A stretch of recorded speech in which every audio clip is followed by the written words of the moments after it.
daawadayaal ku soo dhawaada barnaamij ama warbixin kooban oo aynu ku eegi doono duulaankii gardarrada ahaa ee lagu qaaday Ciraaq.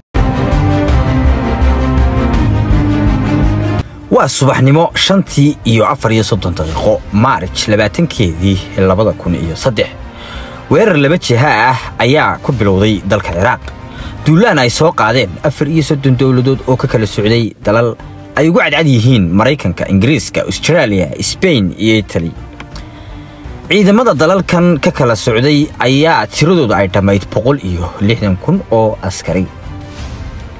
wax yar aynu dib u noqono intii aan weerarku bilaaban 2 maalmood ka hor madaxweynihii Mareykanka ayaa u digay Saddam Hussein uguna baaqay inuu Ciraaq isaga baxo 48 saacadood gudahood, balse Saddam Hussein ayaa dalabkaasi ku gacan sayray oo ugu jawaabay soo rid waxaad hayso buushow.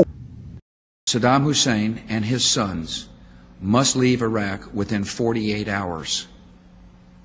Their refusal to do so will result in military conflict oo arxan darra.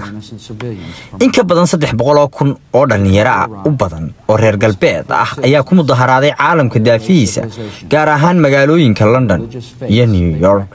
laakiin taasi may joojin qorshihii Bush iyo Tony Blair oo ahaa ra'iisul wasaarihii xilligaasi ee Ingiriiska.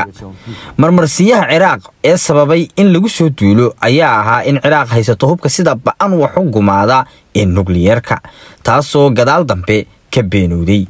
balse arrintu taas waa ay ka duwan tahay.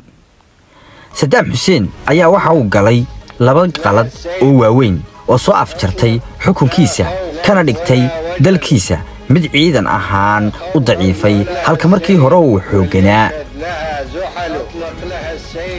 ka hor intii aanu ku duulin Iiraan ee uu la galay dagaal socday muddo 10 sano ah kana gaadhin wax natiijo ah, Saddam ayaa dagaalka ku waayay askar badan oo gaadhaysa 5,000,000, halka sidoo kale uu ku waayay qalab military. ugu dambeyn uu dagaalkaasi ku soo dhamaaday natiijo la'aan.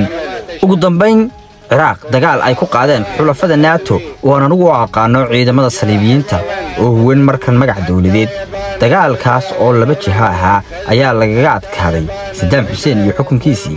dagaalkaasina wuxuu soo dhamaaday sanadii 2011 oo ay dawladda Mareykanku ku dhawaaqday inay soo gabagabaysay. daawadayaal halkaas waxaa noogu soo dhamaaday warbixin kooban oo